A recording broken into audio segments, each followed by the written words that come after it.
I never thought a 40-pound bag of ice melt would turn my quiet suburban life in Columbus, Ohio, into something that would involve police investigations, criminal charges, and a courtroom drama that had the entire Riverside Meadows subdivision talking for months. My name is Trevor Lawson, and I'm a chemical engineer at a manufacturing facility on the east side of Columbus. I've lived in Riverside Meadows for about 5 years now, ever since my divorce was finalized and I needed a fresh start. The neighborhood is nice enough. Rows of cookie-cutter houses with manicured lawns and strict rules about everything from mailbox colors to the height of your grass. Our HOA president, a woman named Patricia Henderson, ran the association like it was her personal kingdom. She was exactly what you'd picture when you hear the word Karen. Mid-40s, blonde hair always styled in that speak-to-the-manager cut, designer athleisure wear, and a permanent expression that suggested she'd just smelled something unpleasant. It was early January when this whole mess started. Ohio winters are brutal, and that particular year we'd been hit with one ice storm after another. The city's salt supplies were running low, and hardware stores across Columbus were struggling to keep ice melt in stock. I'd been planning ahead because that's what engineers do. We analyze problems and create solutions. The thing is, I didn't just buy ice melt. I made my own. At the facility where I work, we produce various industrial chemicals, and I have access to equipment and compounds that most people don't. During my lunch breaks over the previous month, I'd been experimenting with creating a more effective ice melt compound. The standard stuff you buy at stores is usually just rock salt, calcium chloride, or magnesium chloride.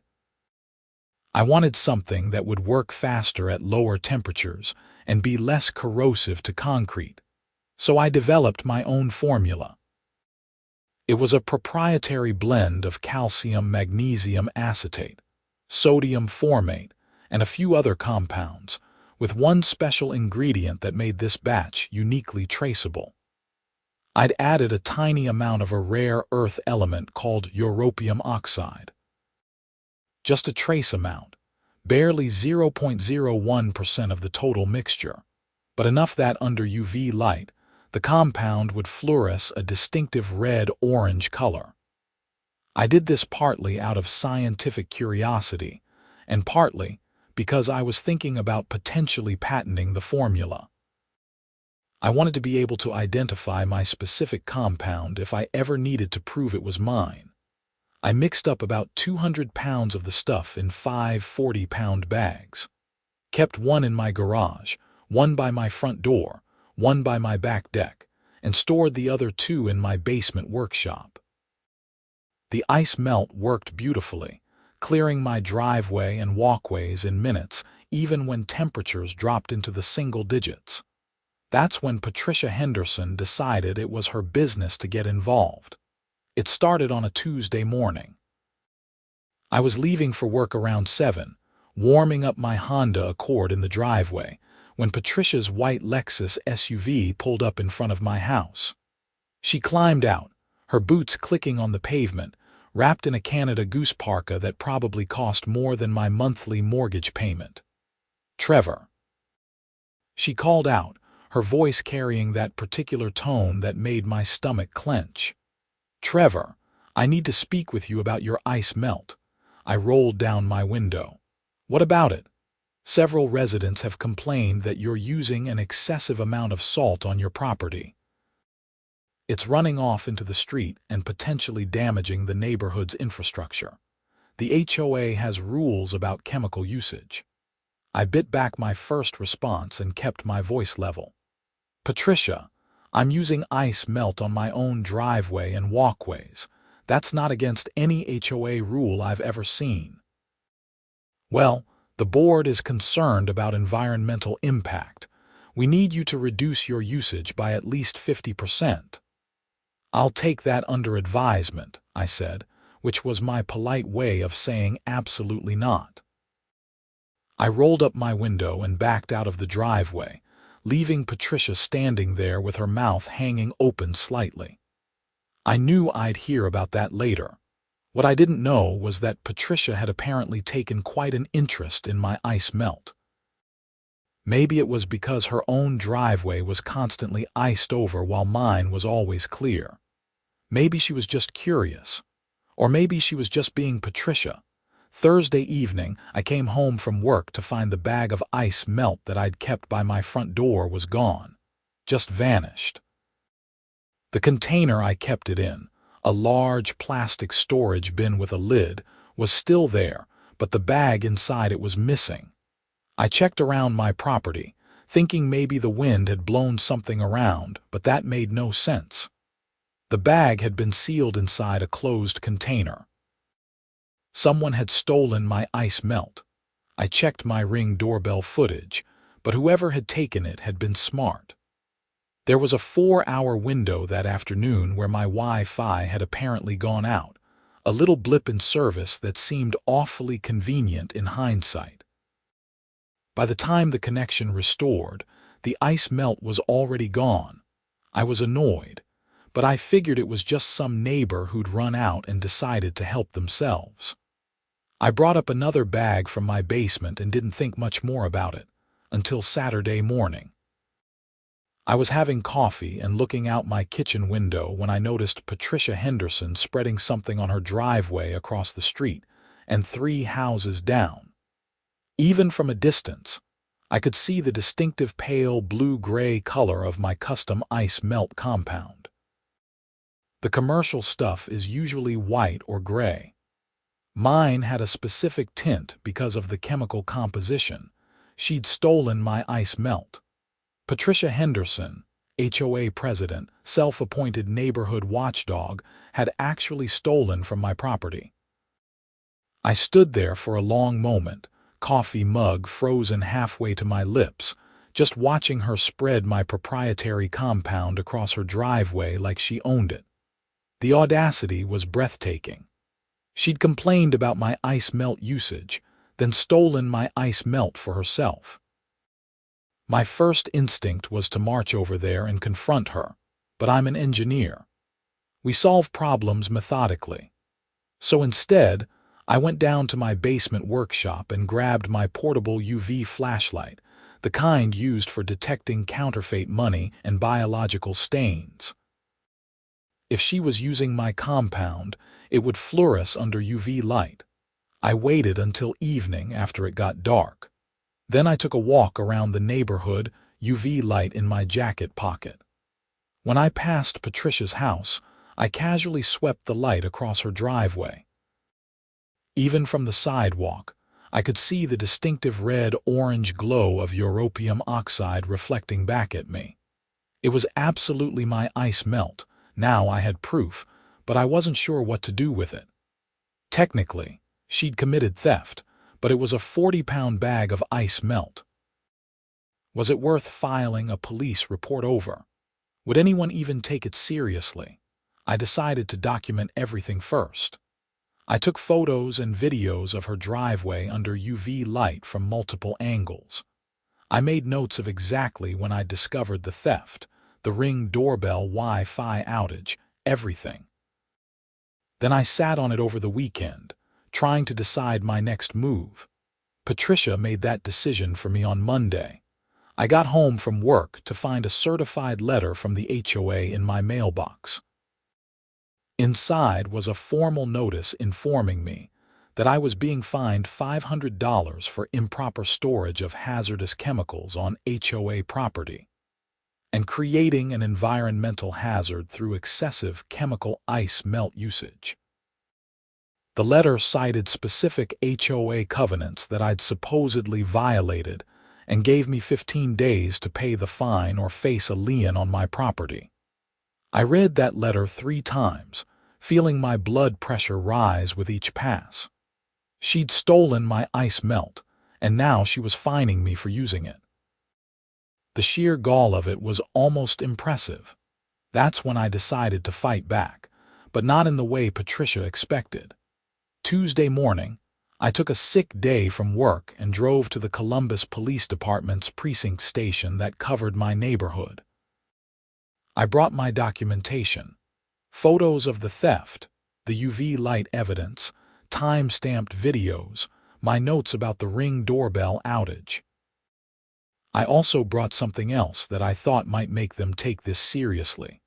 A letter from my employer confirming that the ice melt compound was a proprietary formula I'd developed, and that it had potential commercial value. The officer at the front desk looked skeptical when I started explaining, but when I mentioned I had video evidence and that the thief was using the stolen compound where it could be traced with UV light, his expression changed. He called over a detective, a woman in her late 30s named Detective Sarah Morrison. Detective Morrison listened to my whole story, examined my evidence, and asked pointed questions about the chemical composition and whether there was any way the europium oxide could be harmful. I explained that it was completely inert at the concentrations I'd used, that europium compounds are even used in some television screens and LED lights.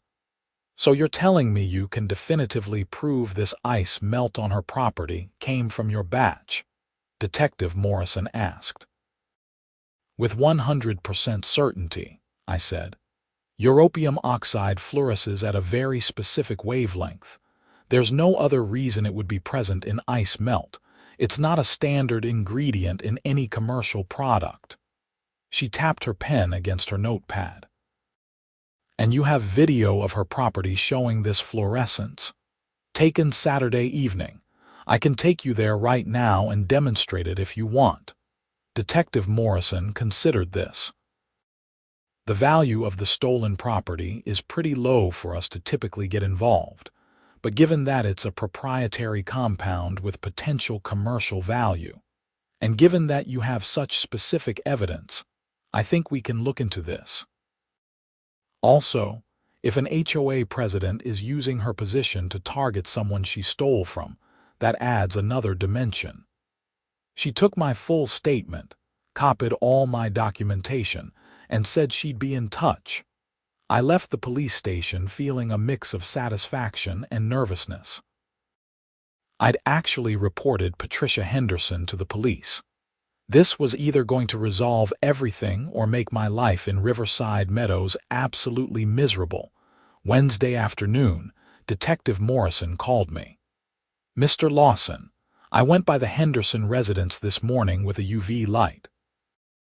I can confirm there's definitely fluorescent material on her driveway consistent with what you described. I'd like to collect some samples and have our lab analyze them. Would you be willing to provide a sample of your compound for comparison? Absolutely. I'm also going to need to speak with Miss Henderson. Before I do that, I wanted to ask if you've had any other interactions with her since you discovered the theft. I told her about the HOA fine letter. There was a long pause on the other end of the line. She fined you after stealing from you. Detective Morrison's voice carried a note of disbelief. That's correct. You still have that letter? Yes. I'm going to need a copy of that as well. Mr. Lawson, I'm starting to think this might be more than just petty theft. Thursday morning, I was at work when my phone rang. Unknown number, but I answered it anyway. Trevor Lawson, a woman's voice, tight with barely controlled rage. This is Trevor. This is Patricia Henderson. I just had a police detective at my door accusing me of stealing your ice melt. This is absolutely ridiculous. I don't know what kind of game you're playing, but I will not tolerate being harassed by the police over your absurd accusations. Patricia, I didn't make any accusations. I reported a theft and provided evidence to the police. What they do with that information is up to them. You put some kind of chemical in ice melt, and now you're claiming I stole it. This is insane. I bought my ice melt from Home Depot 2 weeks ago. Then you should be fine, I said calmly. If your ice melt came from Home Depot, the lab analysis will show that, and this will all go away. Lab analysis. They took samples from my driveway, Trevor. They treated me like a criminal. Did you take ice melt from my property on Thursday, January 9th? I don't have to answer that. You know what? The HOA board is having an emergency meeting tonight. We're going to discuss your continued residency in this neighborhood. You've become a problem resident. She hung up before I could respond. I sat there in my office, staring at my phone. An emergency HOA meeting about my continued residency. Could they actually force me out of my house? I spent my lunch break researching Ohio HOA laws and property rights. The answer was complicated. An HOA could make life difficult, levy fines, and even place liens on property, but they couldn't actually force someone to sell their house unless they'd violated covenants so severely that it warranted legal action. And I hadn't violated anything.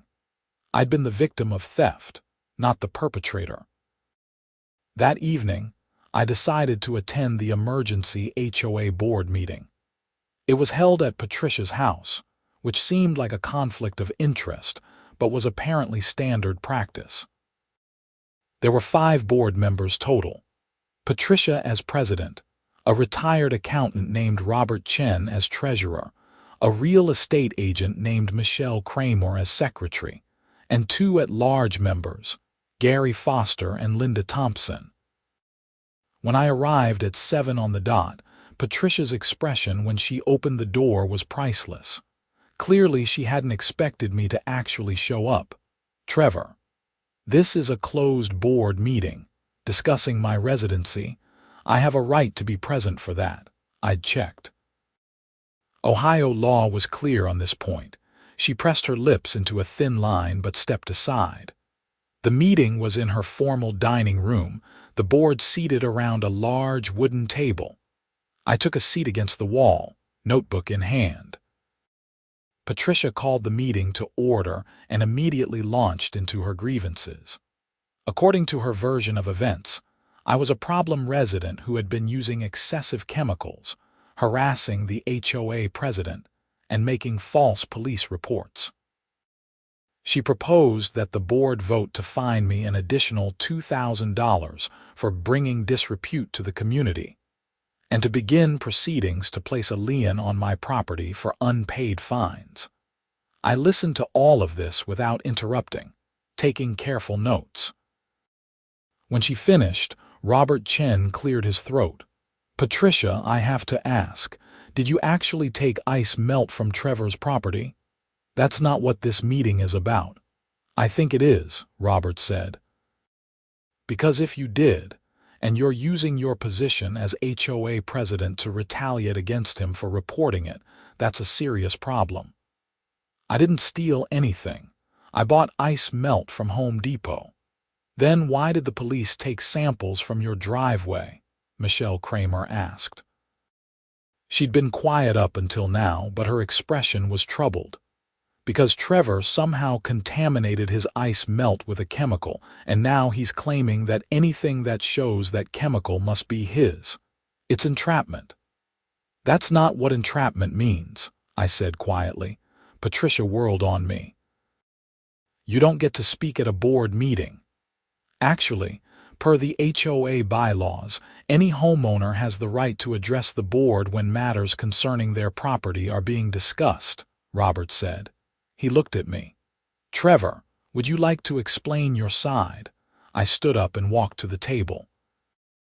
On Thursday, January 9th, someone took a 40-pound bag of ice melt from my front porch during a 4-hour period when my Ring doorbell was conveniently offline. The ice melt was inside a closed plastic container, so it wasn't a mistake or an accident. Someone deliberately took it. That ice melt was a proprietary compound I developed that contains a trace amount of a rare earth element called europium oxide. This element fluoresces under UV light at a very specific wavelength. I have video evidence showing that Patricia's driveway contains ice melt that fluoresces at that exact wavelength. The police have collected samples for analysis. Linda Thompson spoke up for the first time. You're saying you can prove the ice melt on Patricia's driveway came from your batch? Yes. There is no other source for europium oxide in ice melt. It's not a commercial ingredient. The only way it would be present is if it came from my batch. This is absurd, Patricia snapped. You're making all of this up. The police didn't think so, I said. Detective Morrison seemed quite interested in the evidence. Gary Foster had been frowning at his phone. I'm looking up this europium oxide thing. Trevor, is it safe? Completely. It's used in television screens, LED lights, and various other commercial applications. At the concentration I used, it's less than 0.01% of the total compound. And it can be detected with a UV light. Yes, I can demonstrate right now if you want. I have my UV flashlight in my car. Robert looked at Patricia. Would you consent to Trevor checking your driveway with this UV light? If your ice melt came from Home Depot, it won't show anything. Patricia's face had gone pale.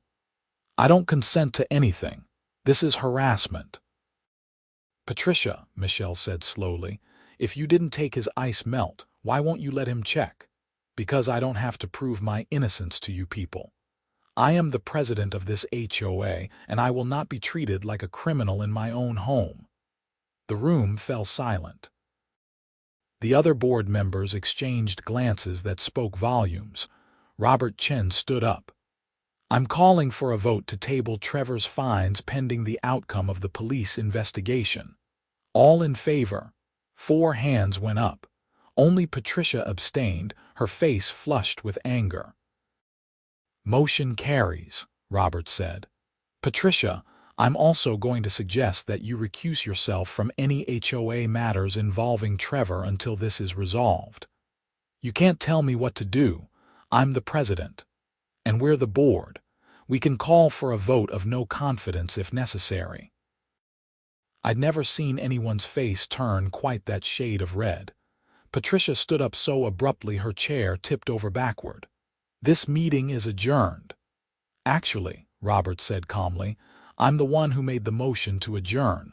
All in favor, 4 hands. Patricia stormed out of her own dining room, and I could hear her heels clicking upstairs. Robert looked at me apologetically. Trevor, I'm sorry about all of this. Can you give us a few days to sort through the legal implications? Of course. Thank you for hearing me out. As I left Patricia's house, Michelle Kramer caught up with me on the front walk. Trevor, between you and me, this isn't the first time Patricia has done something questionable. Last year, there were some irregularities in the HOA budget that Robert noticed. Money that should have been in our reserve fund wasn't there. Patricia claimed it was accounting errors, but Robert was never fully satisfied with her explanation. Did he report it? He wanted to, but the amounts were small enough that the rest of us voted to just keep a closer eye on things going forward. Now I'm wondering if that was a mistake. That was interesting information, but I didn't know what to do with it yet. I thanked Michelle and drove home, feeling like I'd just survived a battle, but the war was far from over. Friday morning, Detective Morrison called again. Mr. Lawson, the lab results came back. The sample from Miss Henderson's driveway contains europium oxide in concentrations consistent with your compound. We also found the same fluorescent signature on gloves that were in her garage trash bin. I'm going to be charging her with theft. Just theft, for now, but I want to ask you about something else. You mentioned she fined you through the HOA after you reported the theft. I've been looking into your HOA's financial records, which are public documents in Ohio. There are some discrepancies that concern me. Has Miss Henderson ever asked you for payment of HOA dues in cash? No, I pay through the online portal. Have you noticed any other unusual HOA financial requests? Not personally, but another board member mentioned there were budget irregularities last year. There was a pause. I'm going to need to speak with that board member. Can you put me in touch? I gave Detective Morrison Robert Chen's contact information. After we hung up, I sat there trying to process what was happening. This had started as a stolen bag of ice melt and was apparently turning into something much larger. The weekend was quiet, which made me nervous. Monday morning, I was backing out of my driveway when Patricia's Lexus screeched to a stop, blocking me in. She jumped out, and I could see she'd been crying. Her makeup was smudged, and her hair wasn't styled in its usual perfect cut. "Are you happy now?" she screamed at me through my car window. "Are you happy? They're charging me with theft over a stupid bag of ice melt." I rolled down my window. "Patricia, you stole from me. What did you think would happen?" "It was just ice melt. My driveway was a mess and you had plenty, and I saw it worked so well, and I just took one bag. I was going to replace it. You were going to replace the proprietary compound I developed. I didn't know it was special. I thought it was just regular ice melt." She was sobbing now, mascara running down her face. "And now the police are asking questions about the HOA finances, and my husband is furious, and the board is talking about removing me as president. Patricia, you should probably talk to a lawyer instead of me. This is all your fault, you and your stupid chemical ice melt. Why couldn't you just use normal salt like everyone else? Patricia, move your car. I need to get to work." She stood there for another moment, then got back in her Lexus and peeled away, tires squealing. I noticed several neighbors had come out to watch the confrontation. This was going to be all over the neighborhood by lunchtime. That evening, Robert Chen called me. "Trevor, I wanted to give you a heads up. The police contacted me about HOA financial records, and I've been going through everything in detail. There are some serious problems. Money is missing from the reserve fund, about $30,000 over the past 3 years. 30,000. Patricia has been the sole signatory on the HOA accounts since she became president 4 years ago. She convinced the previous board it would be more efficient than requiring 2 signatures. I think she's been systematically embezzling from the HOA. Have you told the police? I have an appointment with Detective Morrison tomorrow.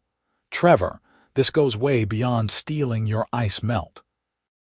If I'm right about this, Patricia could be facing serious felony charges." After that call, I poured myself a bourbon and sat on my back deck despite the cold. I just wanted to clear my driveway efficiently. I developed a better ice melt compound as a side project, partly for fun and partly because I thought it might be patentable. I never imagined it would lead to uncovering HOA embezzlement. The next 2 weeks were a whirlwind. Detective Morrison confirmed that Patricia had been embezzling HOA funds. She'd been writing checks to fake vendors, companies that didn't exist, and depositing them into a personal account. The $30,000 Robert had found was just what he could easily trace. The actual amount was closer to $55,000 over 4 years. Patricia was arrested on charges of theft in office, which is a felony in Ohio when the amount exceeds $7,500, and multiple counts of forgery for the fake vendor checks. The HOA board held an emergency election, and Robert Chen became the interim president. The $500 fine I'd been assessed was voided, along with several other questionable fines Patricia had levied over the years. The theft charge for my ice melt was almost an afterthought in the larger case, but it was the thread that had unraveled everything. If she hadn't stolen from me, if I hadn't marked my compound with europium oxide, none of the financial crimes would have come to light. February brought the preliminary hearing. I had to testify about the ice melt theft, explaining the europium oxide marker and demonstrating the UV fluorescence for the judge. The courtroom had UV lights set up. And when they showed photos of Patricia's driveway under UV light, the distinctive red-orange glow was clearly visible even in the courtroom. It was oddly satisfying to see the judge's expression when I explained that there was no way that compound could have gotten onto her driveway, except through theft. Patricia's lawyer tried to argue that it was a misunderstanding, that she'd believed the ice melt was community property somehow. But that argument fell apart pretty quickly when the prosecutor pointed out that she'd taken it from inside a closed container on my private property during a time when my security camera was conveniently offline. The prosecutor then presented evidence about the HOA embezzlement. Bank records, forged checks, testimony from Robert Chen about the missing funds. Patricia's lawyer kept trying to separate the theft charge from the embezzlement charges, arguing they were unrelated, but the judge wasn't having it. The theft had led directly to the investigation that uncovered the embezzlement, and it demonstrated a pattern of behavior.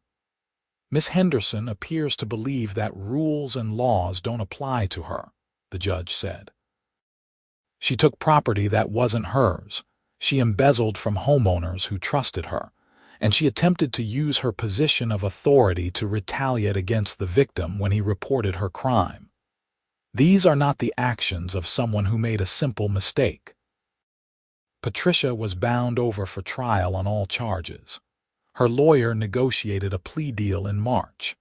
She pleaded guilty to 1 count of theft in office and 1 count of forgery in exchange for the other charges being dropped. The sentence was 2 years in prison, 5 years probation, and restitution of the full $55,000 to the HOA plus restitution to me for the value of my stolen ice melt compound. That last part was interesting.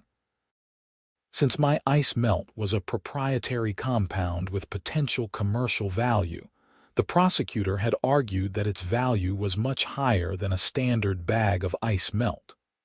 My employer provided documentation about the development costs and potential market value. The judge set restitution at $5,000 for the stolen ice melt. Patricia's lawyer tried to argue that was excessive for 1 bag of ice melt, but the judge shut that down. The defendant didn't steal a bag of rock salt from a hardware store. She stole a proprietary chemical compound that Mr. Lawson developed through his professional expertise. The value reflects that distinction. April brought the sentencing hearing. Patricia stood before the judge in an orange jumpsuit, looking nothing like the polished HOA president who'd stolen my ice melt 3 months earlier. Her husband had filed for divorce. Her adult children weren't speaking to her. She'd lost everything. When the judge asked if she had anything to say, Patricia turned to look at me in the gallery. "I'm sorry," she said, and for the first time she actually sounded sincere. "I thought I was above the rules. I thought I could do whatever I wanted because I was the HOA president. I was wrong." The judge sentenced her according to the plea agreement. 2 years in the Ohio Reformatory for Women in Marysville, about 30 miles northwest of Columbus. After the sentencing, I stood outside the Franklin County Courthouse, looking up at the gray April sky. Detective Morrison came over to me.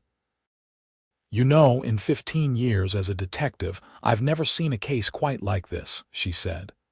"Europium oxide and ice melt, that's a new one." "I just wanted my driveway clear," I said. "You got that, plus you uncovered a major HOA fraud case, not a bad winter's work."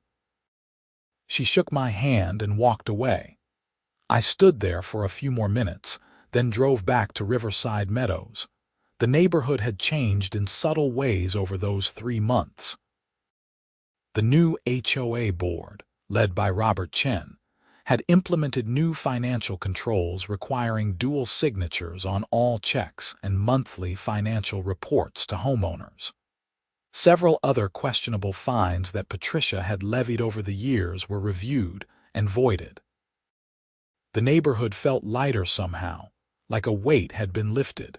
My story had made local news, and I'd gotten calls from several chemical companies interested in my ice melt formula. One company, a Columbus-based manufacturer of de-icing products, made me an offer to license the formula. We negotiated throughout April and May, and by June, I'd signed a licensing agreement that would pay me royalties on any products using my formula. The europium oxide marker would be removed for the commercial version, but the basic compound was the same. The first royalty check arrived in August. It was more than I made in 6 months at my regular job. Apparently, there was a real market for ice melt that worked better at lower temperatures and was less corrosive than standard products. September brought an unexpected visitor. Patricia's lawyer called and asked if I'd be willing to meet with Patricia at the prison. She wanted to apologize in person. I wasn't sure why I agreed, but I found myself driving to Marysville on a Saturday morning to the Ohio Reformatory for Women. The visitation room was depressing, all concrete block walls and fluorescent lights. Patricia looked older, thinner, her hair now showing gray roots. She wasn't wearing makeup and she had dark circles under her eyes. "Thank you for coming," she said when she sat down across from me. "I wasn't sure you would." "Why did you want to see me?" "Because you deserve a real apology, not just what I said in court. Trevor, I spent 4 years thinking I was better than everyone else in that neighborhood. I thought being HOA president meant I could do whatever I wanted. I took your ice melt because I wanted it and I thought you wouldn't do anything about it. When you did, I tried to use my position to punish you. I'm ashamed of who I was."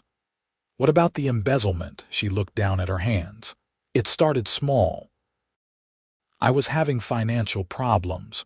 My husband's business was struggling, and I told myself I was just borrowing from the HOA temporarily. But then I got away with it and I kept doing it. It became easy. I justified it by telling myself I did so much work for the neighborhood that I deserved compensation. But I was just a thief. No better than someone who robs a convenience store, except I was stealing from my neighbors. Why are you telling me this?" "Because I've had a lot of time to think in here. If you hadn't marked that ice melt with your chemical, I would have gotten away with the theft. And I probably would have kept embezzling until I'd taken everything from the HOA reserve fund.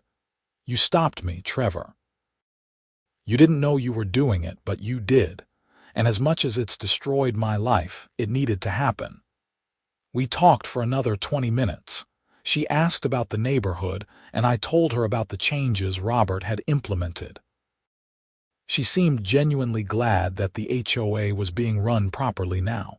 When our time was up, she stood and offered her hand. "I know I don't deserve your forgiveness, but I hope someday you can stop hating me." "I never hated you, Patricia," I said, and realized it was true. "I was angry and frustrated, but I never hated you. I hope you figure things out." Driving home from Marysville, I thought about how one decision can change everything. Patricia's decision to steal a bag of ice melt had cost her everything: her freedom, her marriage, her reputation, her money. My decision to mark my ice melt with europium oxide had exposed crimes that affected dozens of homeowners and turned my side project into a commercial success. Life is strange that way. The rest of the year was quieter. The ice melt licensing deal continued to generate income, enough that I started thinking about early retirement. The HOA under Robert's leadership was actually pleasant to deal with, handling legitimate issues without the power trips that had defined Patricia's tenure. I started dating someone I met at a friend's barbecue in October, a kindergarten teacher named Jennifer who thought my ice melt story was hilarious. December brought the first snow of the new winter season. I was out early in the morning with a bag of my ice melt, the commercial version that the licensing company had sent me as a courtesy, when my neighbor from 2 houses down walked over. "That stuff really works, doesn't it?" he said, watching the ice melt and evaporate quickly. "It does." "I heard you invented it. Is that true?" "Yeah, I developed the formula." He laughed and shook his head. "Only in America can you catch a criminal and make money because someone stole your ice melt. That's amazing." I grinned. "It's been a weird year." That evening, I got an email from Detective Morrison. She'd been promoted to sergeant and wanted me to know that the HOA restitution case had been finalized. Patricia had signed over several assets to satisfy the debt, including her Lexus SUV, which had been sold at auction. Every homeowner in Riverside Meadows would be receiving a check for their portion of the recovered funds within 30 days. I looked out my window at the snow-covered neighborhood, lights twinkling in windows, smoke rising from chimneys. Somewhere in Marysville, Patricia Henderson was serving her sentence, probably thinking about all the choices that had led her there. And it had all started because she couldn't resist taking something that wasn't hers. The HOA sent out their checks in early January, exactly 1 year after this whole thing had started. My check was for about $400, my share of the recovered embezzlement funds. I deposited it and didn't think much about it until the HOA newsletter arrived in my mailbox a week later. Robert Chen had written a letter to the community, thanking everyone for their patience during the transition and announcing several new initiatives. But the part that caught my attention was at the end. "We owe a debt of gratitude to Trevor Lawson, whose diligence in reporting a theft led to the discovery of financial crimes that had been ongoing for years." Trevor's actions remind us that doing the right thing, even when it seems small, can have far-reaching positive effects. I never expected to be praised in an HOA newsletter, especially not for reporting a stolen bag of ice melt, but I appreciated the sentiment. February brought a surprise phone call from a producer at a local news station. They were doing a series on unusual crime stories and wanted to feature my case. I agreed to an interview, and they sent a camera crew to my house on a cold Thursday afternoon. The reporter, a young woman named Amanda Chen, asked me to walk her through the whole story while they filmed. I showed her my basement workshop where I developed the formula, demonstrated the UV fluorescence effect with a small sample, and explained how the europium oxide marker had been the key to everything. "Did you ever imagine your ice melt would lead to criminal charges and an embezzlement investigation?" Amanda asked. "Never. I just wanted to keep my driveway clear. The traceability marker was really just a way to protect my intellectual property if I decided to patent the formula. I never thought I'd need it to prove theft." "You think Patricia Henderson would have been caught eventually even without your ice melt?" I thought about that. Maybe. Robert Chen was already suspicious about the finances, but it might have taken years and she might have stolen even more money. The ice melt theft gave Detective Morrison probable cause to look deeper into Patricia's activities. It accelerated everything. The story aired during the evening news in mid-February. My phone blew up with texts from friends and coworkers. The station posted the story on their website, and it got picked up by a few national news outlets. For about a week, I was the ice melt guy, fielding interview requests and getting recognized at the grocery store. The attention died down eventually, which was fine with me. But one good thing came from it. The company licensing my formula contacted me about developing other products. They wanted to know if I had any other chemical innovations that might have commercial applications. I started spending my evenings in my basement workshop again, experimenting with new compounds and formulas. March brought another milestone. Patricia Henderson was released early from prison after serving 9 months of her 2-year sentence. Ohio's prison system offers time off for good behavior, and apparently Patricia had been a model prisoner. She moved to Cincinnati to live with her sister, far from Riverside Meadows and the life she'd destroyed. I heard this through the neighborhood grapevine, which was still active as ever. Some people were angry that she'd gotten out early. Others, like me, figured 9 months in prison plus 5 years of probation was punishment enough. She'd lost her marriage, her reputation, her house, and most of her assets. Her life would never be what it was. April marked 1 year since the sentencing hearing. The neighborhood held an HOA meeting, the first in-person gathering since before the pandemic, at the community clubhouse. Robert Chen gave a State of the Association address, outlining how the HOA had recovered financially and implemented new safeguards. We've established an audit committee that reviews all financial transactions quarterly, Robert explained. We've also purchased insurance that protects against this kind of theft in the future. And most importantly, we've created a culture of transparency where any homeowner can request and receive financial documents at any time. After the formal business, the meeting turned into a social gathering. Neighbors who'd barely spoken to each other before were chatting and laughing. Michelle Kramer came over to me with a glass of wine in hand.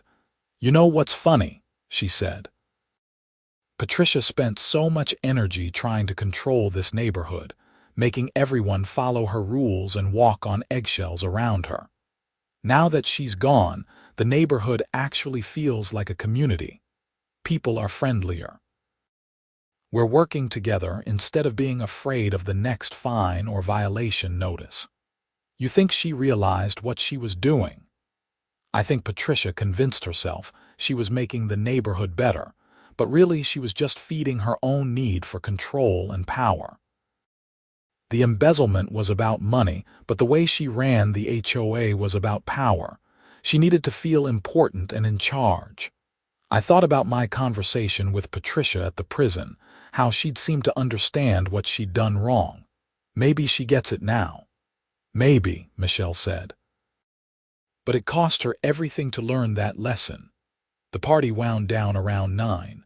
I walked home under a clear April sky, the air finally warming with the promise of spring. My house looked welcoming, lights on inside, my newly planted flower beds starting to bloom. I'd lived here for 6 years now, and for the first time, it really felt like home. Inside, I poured myself a bourbon and sat on my back deck. My phone buzzed with a text from Jennifer, the kindergarten teacher I'd been dating. She wanted to know if I'd had a good time at the HOA meeting. I smiled and texted back that it had been surprisingly fun. Another text came through, this one from an unknown number. I almost deleted it without reading, but curiosity got the better of me. "Trevor, this is Patricia Henderson. I got your number from my lawyer. I wanted you to know I'm doing better. I have a job as a receptionist in Cincinnati, and I'm paying my restitution on schedule. I also wanted to thank you. I know that sounds strange, but prison gave me time to realize how far off track my life had gone. I'm not glad I went to prison, but I'm glad I got caught before I did even more damage. I hope you're well." I stared at that text for a long time. Part of me wanted to ignore it, to delete it, and pretend I'd never seen it. But part of me appreciated that she'd reached out, that she was taking responsibility for her actions. I texted back, "I'm glad you're doing better. Keep moving forward." Her response came a few minutes later, "I will, thank you." I didn't hear from Patricia again after that. Life moved on, as it always does. May brought warm weather and the end of ice melt season. The company licensing my formula sent me a royalty statement showing strong sales for the winter. They also wanted to move forward with developing a summer product, a specialized concrete sealant I'd been working on. We met several times to discuss terms, and by June, I'd signed another licensing agreement. July brought a proposal. Jennifer and I were hiking at Hocking Hills State Park, about an hour southeast of Columbus, when I asked her to marry me at the top of Old Man's Cave. She said yes, and we spent the rest of the day celebrating and planning a future together. August brought news that Patricia had successfully completed her first year of probation. Her probation officer contacted me as part of a routine check-in, asking if Patricia had attempted any contact with me. I mentioned the text from April and nothing since. The officer seemed satisfied and said Patricia was complying with all terms of her probation. September brought the first hints of autumn, leaves starting to turn colors and the air getting crisp in the mornings. Jennifer moved into my house, bringing her energy and warmth into rooms that had been too quiet for too long. We talked about the future, about kids maybe, about growing old together in this house in Riverside Meadows. October brought an unexpected letter in the mail. It was from Patricia Henderson, a real paper letter with a Cincinnati postmark. "Dear Trevor," it began. "I hope this letter finds you well. My probation officer said it was okay to write to you, though I understand if you choose not to respond. I wanted to tell you that I've been attending therapy and working through why I did the things I did. My therapist says I had an unhealthy need for control that came from deep-seated insecurities. Being HOA president wasn't about helping the neighborhood. It was about feeling powerful and important. And when that power was threatened, I lashed out. I know apologizing doesn't fix anything, but I want you to know that I understand now how much damage I did. Not just to you, but to everyone in Riverside Meadows who trusted me. I hope you've moved on and are living a good life. You deserve it. Sincerely, Patricia." I showed the letter to Jennifer over dinner. She read it carefully and handed it back to me. "What do you think?" I asked. "I think she's trying to make amends." "Do you believe her?" "I think so. She doesn't have anything to gain by writing this. She's served her time, she's paying restitution, and she lives in Cincinnati now. This letter is just for her own conscience. Are you going to write back?" I thought about it. "Yeah, I think I will." That evening I wrote a short response. "Patricia, thank you for your letter. I'm glad you're working on yourself and understanding what went wrong. I've moved on and my life is good. I wish you well in your continued recovery. Trevor." I mailed it the next day and didn't expect to hear back. But 2 weeks later, another letter arrived. "Trevor, thank you for responding. It means more than you know. I don't expect us to be friends, but knowing that you don't hate me helps. I wanted you to know that I've been reading about your licensing deals in the news. Your ice melt formula is being sold in stores now, and I saw the concrete sealant announcement. It's remarkable that something good came from my terrible actions. In a strange way, I'm proud of you, even though I have no right to be. You turned lemons into lemonade, as my grandmother used to say. Take care of yourself, Patricia." That was the last letter I received from her. I heard through the neighborhood grapevine that she'd gotten married to someone she met in Cincinnati, a divorced father of 2 who worked in IT. They bought a small house in a neighborhood with no HOA. I hoped she'd found some peace. November brought Thanksgiving, and Jennifer and I hosted dinner for both our families. My parents drove up from Portsmouth, Ohio, and Jennifer's family came from Cleveland. Over turkey and stuffing, I told the ice melt story one more time, adding details about the licensing deals and Patricia's letters. My father, a retired machinist who'd always encouraged my interest in chemistry, raised his glass. To Trevor, who proved that being prepared and paying attention to details can change everything. We toasted, and I felt grateful for all of it. The family, the relationship, the career success, even the drama with Patricia Henderson. All of it had led to this moment, this warm house full of people I loved, this life I'd built in Riverside Meadows. December brought the first snow of another winter. I spread my ice melt on the driveway, watching it work its magic, melting ice rapidly even in the single-digit temperatures. Neighbors waved as they drove by, and several stopped to chat about holiday plans and neighborhood gossip. The HOA sent out a newsletter announcing the annual holiday party. Robert Chen had organized it at a local restaurant, a casual gathering with no formal agenda, just neighbors getting together to celebrate. Jennifer and I went, and it was genuinely fun. No tension, no power plays, just people enjoying each other's company. As midnight approached on New Year's Eve, Jennifer and I stood on our back deck, bundled in winter coats, watching fireworks in the distance.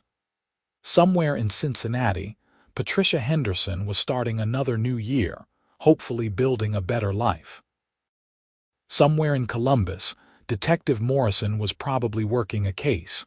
In Riverside Meadows, the neighborhood slept peacefully under a blanket of snow. "What are you thinking about?" Jennifer asked, her breath fogging in the cold air. "Just how strange life is." 2 years ago, I was single, living alone, just trying to get through another Ohio winter. I developed an ice melt formula on a whim. And that one thing, that decision to add a tracer compound to my ice melt, changed everything. It exposed a criminal, it led to a licensing deal, and in a roundabout way, it brought us together. How did ice melt bring us together? You met me at Tom's barbecue, remember? He invited me because I'd been in the news about the ice melt thing. He thought I was interesting enough to introduce to his single friends. "You were one of those single friends," she laughed. "So I owe my relationship to Patricia Henderson's theft, in a weird way, yeah. That's the strangest origin story I've ever heard." We kissed as the clock struck midnight, fireworks exploding overhead, the neighborhood celebrating another year. And I thought about how one small decision, one stolen bag of ice melt, one chemical marker added to a formula, had created ripples that were still spreading outward, touching lives and changing futures. The moral of the story, if there was one, was simple. Pay attention to details, stand up for what's right, and never underestimate the power of a well-designed chemical compound. And maybe, just maybe, label your ice melt with europium oxide. You never know when it might come in handy. January brought a full circle moment. Exactly 2 years after Patricia had stolen my ice melt, the company licensing my formula announced they were expanding distribution nationally. My ice melt compound, now branded as Arctic Shield Pro, would be available in hardware stores across the country. The press release mentioned that the formula had been developed by a chemical engineer in Columbus, Ohio, and included a brief version of the theft story. My phone rang off the hook for days. News outlets wanted interviews. Chemical engineering journals wanted to publish papers about the europium oxide marker. A podcast about true crime and science wanted to feature my story. I did a few interviews, enough to fulfill my obligations to the licensing company, but mostly I tried to stay out of the spotlight. I was happy with my quiet life, my relationship with Jennifer, my work at the manufacturing facility, and my side projects in the basement workshop. February brought an engagement party that our families threw for us. Friends and co-workers attended, and several neighbors from Riverside Meadows showed up too. Robert Chen gave a toast that had everyone laughing. To Trevor, who solved crime with chemistry and turned theft into profit, may your marriage be as successful as your ice melt formula. March brought warm weather and the melting of the last snow. I packed away my ice melt supplies for the season, knowing that next winter would bring royalty checks and the satisfaction of knowing my formula was helping people across the country keep their driveways clear and safe. Standing in my garage, looking at the remaining bags of my original experimental batch with their distinctive blue-gray color, I thought about that Thursday in January 2 years ago when someone had stolen one of these bags. I thought about Patricia Henderson and her fall from power. I thought about Detective Morrison and the investigation that had uncovered so much more than a simple theft. I thought about Robert Chen and the other board members who'd worked so hard to restore integrity to the HOA. And I thought about how sometimes the smallest things lead to the biggest changes.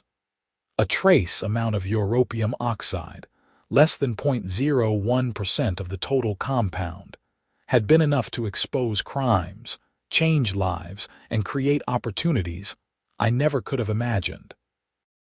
The ice melt sat on the shelf in my garage, inert and innocent, just a chemical compound designed to melt ice. But it had been so much more than that. It had been justice, opportunity, and proof that doing the right thing matters, even when the stakes seem small. I closed the garage door and went inside, where Jennifer was making dinner and planning our wedding. Life was good in Riverside Meadows. The HOA was running smoothly, the neighborhood was thriving, and I had everything I needed. And somewhere in a warehouse in Columbus, pallets of Arctic Shield Pro were being loaded onto trucks for distribution across America. My formula, my invention, helping millions of people deal with winter weather safely and effectively. Not bad for a bag of stolen ice melt.